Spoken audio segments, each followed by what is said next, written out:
Hey guys, so part 3 of our bag out bag series of videos. We already covered the main compartment, some of the stuff needed for shelter, water especially, big topic, backpack that looks normal and average, a black backpack, not something military looking, and most of all water being very important.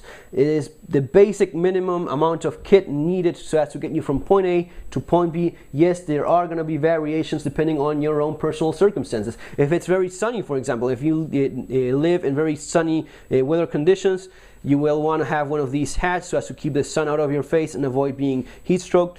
You can put a little bit of water in this or your shemag scarf so as to keep wet and not getting your head so hot and such. Let's look into some of the smaller things that we have in here. And guys, this also works in combination with the rest of your EDC. I'm supposing that as any other normal person, you will have at the very least a wallet with you with cash in there. Always keep emergency cash in your wallet. Always have a couple $100 extra. And as soon as you use it, because you are going to be using those $100, as soon as you use those, replace it. Some cases you like having emergency cash in your bug out kit. I think that because if this is a kit that's going to be staying in your vehicle for a long time, then in that case I would not put your cash in there. If it's a kit that's going to be staying at home, for example, in that case I would feel comfortable putting quite a bit of cash, maybe the cash that you have in your home for emergency purposes, keeping it in your bug out bag in case you have to just snatch it and go through the door if there's a fire, if the house has been compromised in some other way and you just have seconds to go. What is it that you would want to have in this bag if it's in your house and you just grab it before losing everything else? Going to be getting to that in a second. All right, so I suppose you have a wallet with you. I suppose you have a cell phone as well with you. Okay, these are suppositions that I suppose you understand that it's the common thing to do. In terms of EDC, I always like having shades with me, glasses. Why is that? Well, not only because of the sun, but this is also good protection. This is something that I've covered in previous videos quite a bit whenever talking about EDC. Whenever you have a kit added, just make sure that it does as many things, as many functions as possible. It's not just about keeping the sun out, it's also about protecting your eyes. These are also the shooting glasses that I take to the range for practice. So it's all working in the same system and doing all these functions. Maybe these in combinations with a respirator that we saw before, it's gonna be giving you an edge, an advantage during an incident, a disaster in your city where there's debris and dust in the air flying around. All right. You know, using, yes, I'm sorry, but I get sidetracked and keep thinking of stuff. If you have, for example, these shades that are good enough so as to stop an object flying at quite a bit of speed towards your eyes. You have this, you have the respirator that we showed before, and you have your shemag scarf. You can wrap all this in your face and you're going to be quite well protected from whatever is happening. If there's a fire, for example, if there's a fire and you have this kit with you, you can wet this shemag, soak it wet with water, the water that you already have. You don't have to go looking for water because you understood that it's not about having water tablets or just having the filters, about actually having the water. So you soak this up wet, you put this on, you put the face mask, and you're going to be a little bit better prepared for going through a building that is maybe up in flames and such. It's not ideal, of course, but you do have all these alternatives. So we went through the main compartments. Now the secondary compartment here is actually kept empty for more space. So you have your flashlight. This is a headlamp that uses AAA batteries. Also has a red light. Remember that AAA batteries for the flashlight, the headlamp. Have some spare matches in there, a strong solid container for matches. Gonna be having more of those in the other bag as well, in the other pocket as well. Here we have, as I was talking about before, your phone charger. Okay, since you already have a phone with you on a normal basis, sometimes we forget that you actually need this little piece of cord so as to charge it. So this is something that you should have in your bag. Kleenex, you know, we understand completely what this is about. Now notice that I have a flashlight in this pocket, a flashlight in this other pocket, and a flashlight in this other one. During an emergency, if you're not completely sure of where it is, you know that in most of these packs, in most of these pockets, you will just dig in and find a flashlight of some sort. So the bigger one is here, the headlamp is here, and I also have another flashlight in here. This is a Phoenix EO5, AAA batteries, all right, same as this one.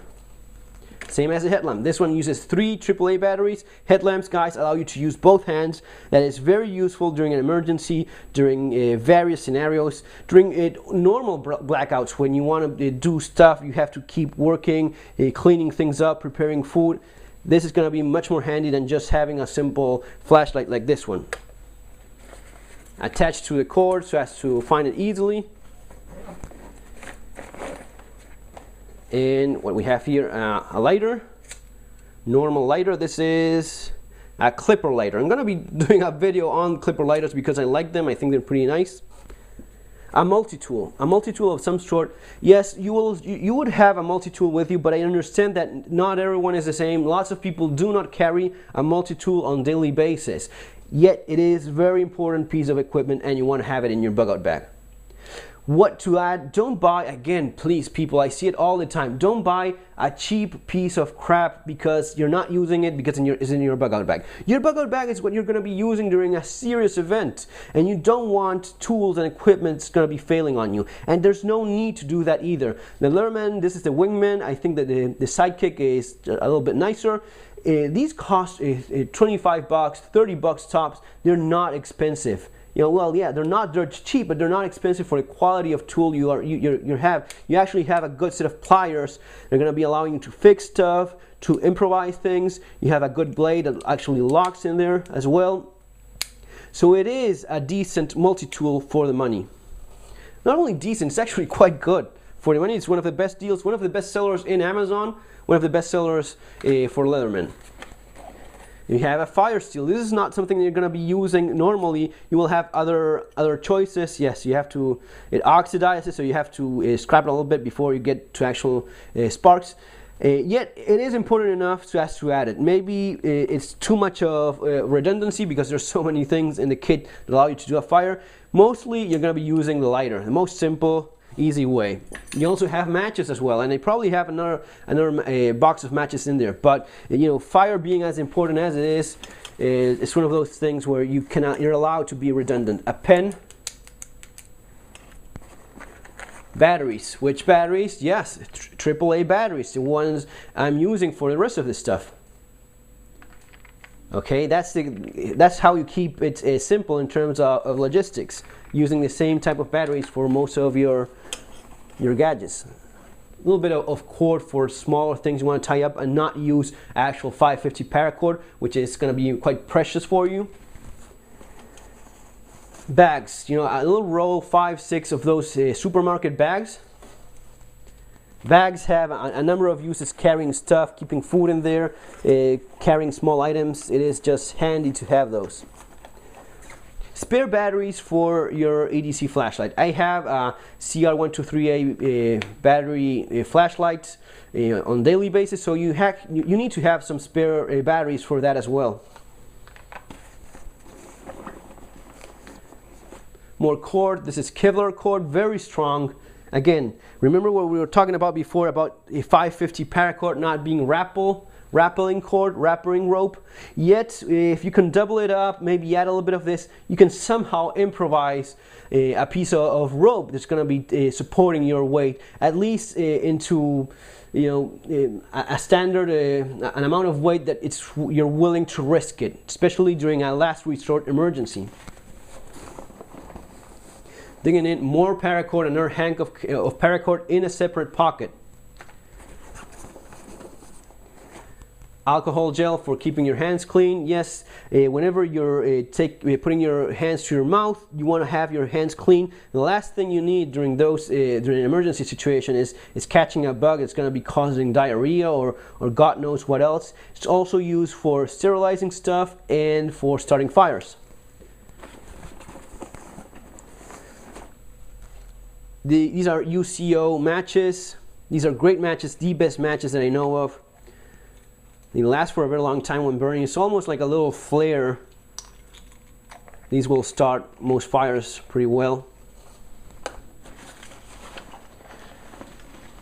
An actual map, guys. Don't just trust on your cell phone, your smartphone. Actually have a map of your area, and in combination with your radio, that should be here somewhere,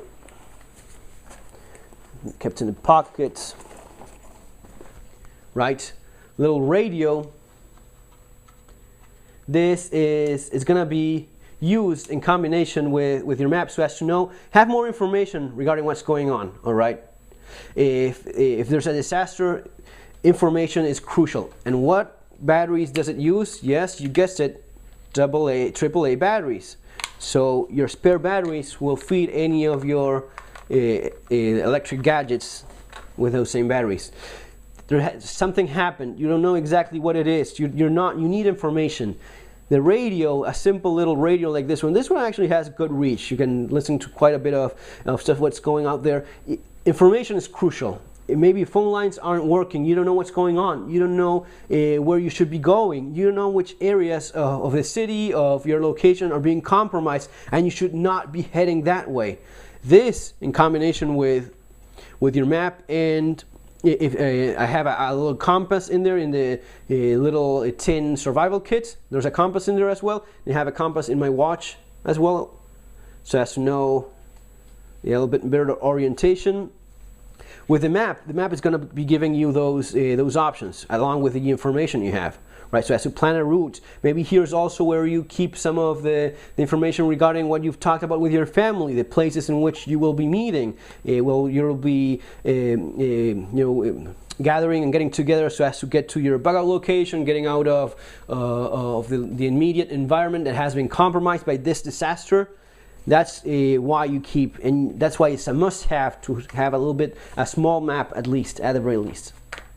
Yeah, small map, but it has to be detailed enough so as to know where you're going, all that information. Also, we have some more dextro candy, guys. Energy for walking.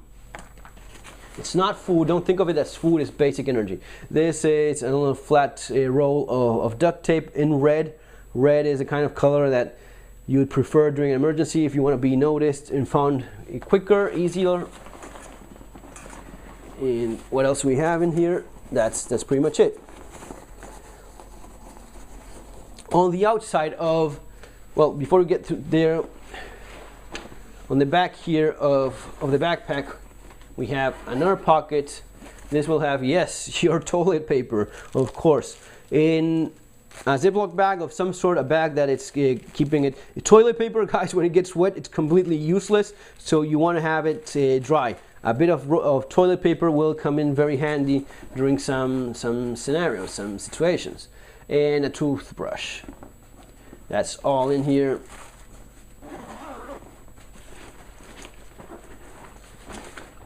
Toothbrush may not be, a huge priority, but it's really not taking up that much weight. You also have here,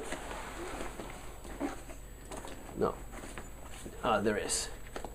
On the outside pocket, as you see, on the outside pocket, guys, easily accessible, the most easy pocket to access of all this backpack. What is it that you have? What makes sense to have in here? Yes, your emergency kit, your first aid kit. This is a little first aid kit. This will have, I'm not going to be getting into this because you already know what you have in there. And actually some of this stuff has been used. Ibuprofen tablets, small plasters, allergy pills, wrapping for for an injured arm, sterilizing drops and such. All the typical contents, guys, you put this together the best way you want. The typical contents of a small first aid kit, okay? Now, besides that, these little kits sometimes need a little bit of help. Ibuprofen tablets, anti-diarrhea tablets, plasters and such. Besides that, I prefer to have an extra bag like this one, in which case, you know, if there's an emergency, an accident where someone is bleeding, is injured, I have an Israeli bandage here. These are pretty neat because they put pressure on the wound and can be used as a tourniquet, and besides that, a Celox bandage, and of course a set of gloves so as to avoid contact with blood. Why Celox? Why the Israeli bandage? It's not combat. The chances of you, if you think of first aid needs, most likely it's going to be fever, diarrhea, a headache. Sometimes people think that you fix everything with Celox, and truth is, you're rarely bleeding to death. Now, if there's been an accident, an incident, a terrorist attack, an earthquake, someone is injured, maybe yourself, you're bleeding to death, this is a lifesaver, all right? So this is a bug out bag for emergencies. That may be the case. The case may be that you're bleeding to death and you want to have this. This is going to be saving your life if that's the situation, if that's the case. An arm injured, you need to put a good bandage in there, trauma wound dressing, yes, this is going to be doing it. Besides that, a cold pack like this, ice pack, instant ice pack. These are great if you have a broken arm, a broken finger. Maybe you use this in combination. You fix it as well as you can. You wrap it up with some tape. You put this in there in your hand, and you wrap it with your shemak so as to keep it insulated as much as possible and take the most advantage of that cold pack. This can be very useful as well, and in my opinion, worth the extra weight.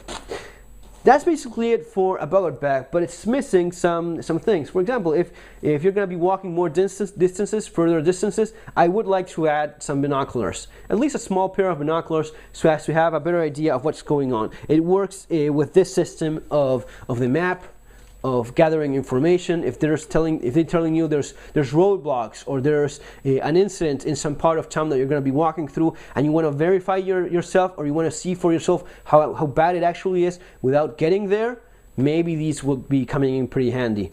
It's not must have in my opinion, but it might be a very nice thing to have in certain situations. Up to you to decide, given your own circumstances and location. Finally, one of the most important parts of this kit, and not for all cases, but for a bag that's going to be staying at home, what you want to add is this: a small extra bag with your passports, your important papers, your birth certificates, all your important papers. Guys, think of your house burning down.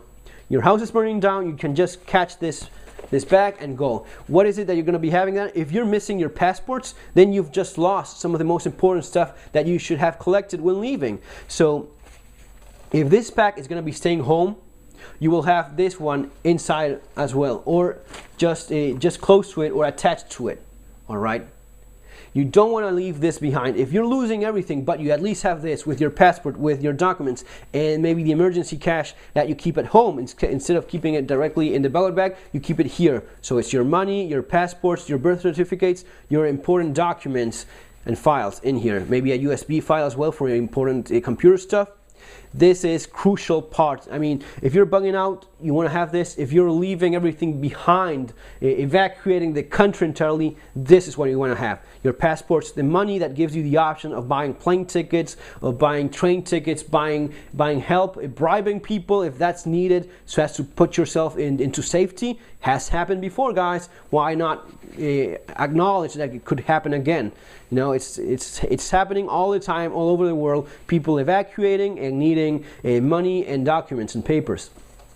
Folks, that's basically it in terms of bug out bag. I think I've covered things pretty well in many of the possible scenarios. Again, extreme cold weather conditions, you will need a 4-season sleeping bag and tent and such. If you're bugging out in Alaska, your needs are going to be different. This is not going to be doing it. It's a good start, but it's missing some stuff. This is for the most common scenarios that are not specific in terms of extreme conditions. All right. If you live in a place where if your house burns down, around, you immediately have to go trekking across the wilderness for 10 days, then probably you have very different needs and you live pretty isolated. That's not the case.